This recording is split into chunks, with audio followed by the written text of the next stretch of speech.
Y estoy hablando obviamente de los inquilinos. Con este tema está Alejandro Moreira. Ale.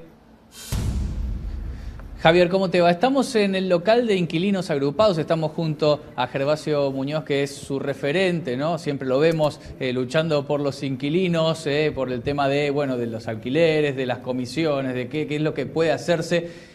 Y sacaron un informe que, a través de una encuesta, que dice que que los inquilinos gastan el 41% promedio de su sueldo en el alquiler. Ese es un número que Gervasio nos va a comentar cómo es el detalle de esto. ¿Qué tal, Gervasio? ¿Cómo estás? ¿Qué tal? ¿Cómo va?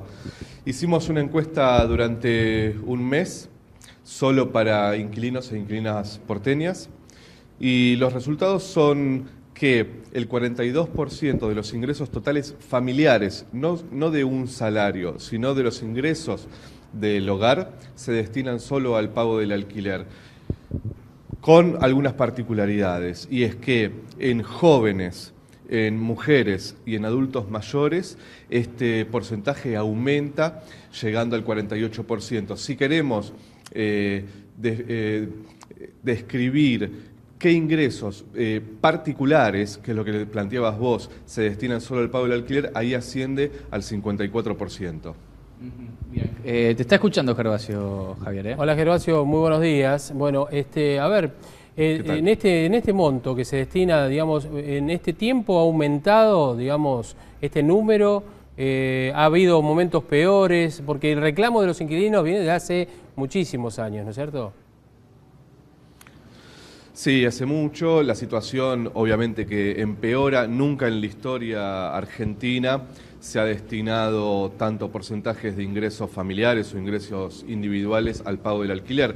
Por lo general, en los últimos, te diría, 40 años, ese porcentaje era del 25% y habíamos tenido hace mucho tiempo el 7% de un ingreso se destinaba al pago del alquiler. Ahí cuando los inquilinos tenían acceso a la vivienda propia era porque el alquiler era muy bajo, por lo tanto la renta era muy baja, entonces había departamentos en venta y era más accesible. Hoy se ha inquilinizado la ciudad, tenemos en la ciudad de Buenos Aires el 40% de la población que alquila, con una población estable desde el año 47.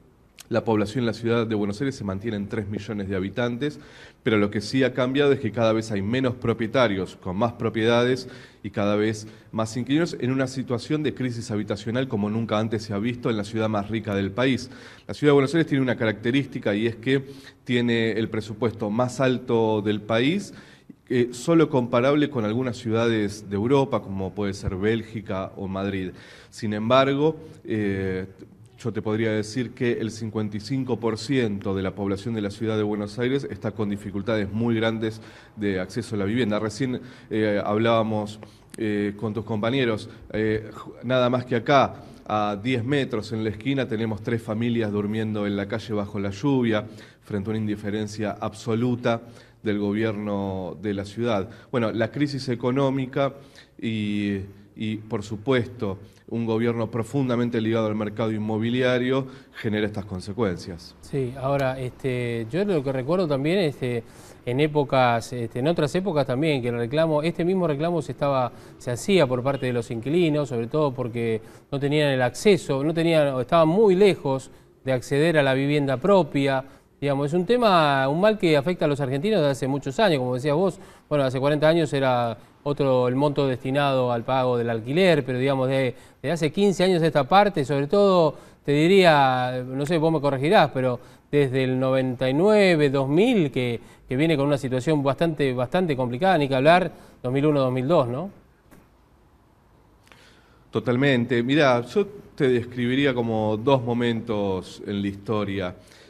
Primero, cuando se dolariza la vivienda en Argentina, sí, que es en la última dictadura militar. Ahí el mercado empieza a dolarizar la vivienda y entonces la vivienda ya deja de ser un negocio para ser una inversión, un negocio especulativo. Y después,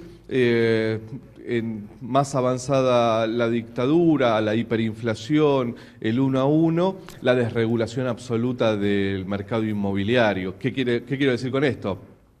que se deja de regular el precio del alquiler, se deja de controlar al mercado inmobiliario y, por supuesto, cuando vos tenés paritarias que acompañan a la inflación, es una problemática que no se ve tanto. Ahora, cuando vos tenés índices de inflación tan altos, salarios que no acompañan a la inflación y una política, además, de beneficios absolutos para el mercado inmobiliario, como por ejemplo que no pagan impuestos, que se vende terreno público para negocios privados, que no hay ningún tipo de control sobre administraciones de consorcios, inmobiliarias, grandes propietarios. Bueno, todo ese combo, por supuesto que lo que genera es una crisis como se podría haber visto pre-2001. Tenés mora en el pago de expensas, familias que no tienen dónde vivir, desalojos permanentes. En la Ciudad de Buenos Aires se desalojan 5 familias por día porque no pueden pagar la habitación del hotel. Y después tenés toda la situación de los sectores más vulnerables, que es los que viven en barrios populares, en villas, en donde hay mucho alquiler ahí, donde no tienen servicios. Entonces, la verdad que el combo que estamos viviendo en las grandes ciudades del país, pero fundamentalmente en la Ciudad de Buenos Aires, es realmente dramático y pareciera ser que de esto no se puede hablar, que se habla de números, se habla cuando sucede alguna tragedia y después se deja de hablar. Mientras tanto, el negocio inmobiliario en la Ciudad de Buenos Aires yo creo que solo se puede comparar con la época de Grosso. ¿La época de, perdón? De Grosso, de Carlos cuando Grosso. Era el intendente de la ciudad, de Carlos Grosso, cuando era intendente de la ciudad y empezó a hacer los negocios con Eduardo Elstein para comprar terrenos públicos, hacer los shoppings, desalojar muchísimas familias que vivían en conventillos típicos del Abasto, y que ahora esa situación ya no se vive en el Abasto, sino que se vive en el sur de la ciudad, en donde conventillos, hoteles son vendidos a grandes constructoras para construir edificios suntuosos, con amenities, que por supuesto son muy caros y lo que hacen es expulsar a las familias que viven hace años ahí y se tienen que mudar a situaciones mucho más indignas, ¿no? Ahora, pero perdón, vos lo que estás interpretando, Gervasio, es que el Estado debería darle vivienda, construir para darle vivienda a la gente, decís vos. Eso sería una utopía impresionante. No, porque el Estado le ha encomendado, por ejemplo, en el caso de las Madres de Plaza de Mayo, con el desfalco que ya sabemos, la estafa que ha habido, el juicio que inclusive también, y ya sabemos lo que ha pasado en ese momento. El gobierno de la ciudad, sin salir a defender, sino simplemente marcar también alguna diferencia, ha creado la Villa Olímpica y esas viviendas de la Villa Olímpica creo que están destinadas también para gente de bajos recursos, ¿no es cierto? ¿O no? Eso no lo, digamos, la Villa Olímpica está vacía. ¿Pero lo van a destinar o no? La Villa Olímpica está vacía, es todo crédito. Bueno, te cuento, la Villa Olímpica está vacía, sí. Y está vacía porque todas esas viviendas se construyeron bajo la modalidad de crédito UVA. Las familias son 1047 familias, sí, del barrio olímpico, todavía no se pueden mudar porque no pueden seguir pagando el crédito UVA. Ajá. Está vacía la Villa Olímpica. Además, por supuesto que esto ya es otra cuestión, ¿no? Pero la Villa Olímpica tiene muchísimas irregularidades en las constructoras y yo lo que creo es que la Villa Olímpica es una gran estafa, como es el crédito UVA, que nunca va a ser habitada por familias y que seguramente sea vendida a los grandes empresarios de la construcción.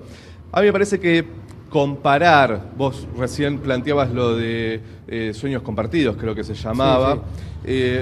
No quiere decir que porque sueños compartidos esté mal, el gobierno de la ciudad entonces siga haciendo las cosas mal. Si sueños compartidos estuvo mal, hubo corrupción, etcétera, la verdad que no lo sé. Sí, la justicia yo sí. Lo que sí te puedo garantizar es que hoy... ¿Cómo? Que la justicia sí lo sabe. Bueno, perfecto. La justicia dice que hubo corrupción. Eso no quiere decir que entonces se pueda seguir con la corrupción. Estoy convencido de que el crédito UVA no es corrupción, es una estafa como nunca se ha visto. Va a la 1050 de la dictadura, se puede comparar con el crédito UVA. Y yo creo que, así como uno camina por la calle y ve un montón de gente en situación de calle, pero pareciera no suceder nada hasta que hay una tragedia, entonces se empieza a hablar del tema. Con el crédito UVA yo creo que va a pasar lo mismo. Por el momento se sigue fomentando el crédito UVA hasta que haya alguna tragedia de deudores que no solo le deben a los bancos, sino también que se han endeudado con familiares y que no puedan pagar y haya una tragedia y ahí todos vamos a decir, che, al final el crédito UVA fue una mala política. La verdad es que nosotros desde el primer día dijimos que el crédito UVA es una estafa. Toda la urbanización de villas es por crédito UVA. Y después te puedo comparar con otras ciudades donde las cosas se hacen bien. No con Venezuela, sino con París, Viena, Madrid, Barcelona, Nueva York, Londres. Ahí el Estado construye viviendas para poner en alquiler, alquileres que sean accesibles, alquileres que compitan con el mercado. En esos países se regula el precio del alquiler. En esos países, por ejemplo, todo el mercado inmobiliario está blanqueado. Acá solo el 17% de los inquilinos recibimos una factura legal por el pago del alquiler.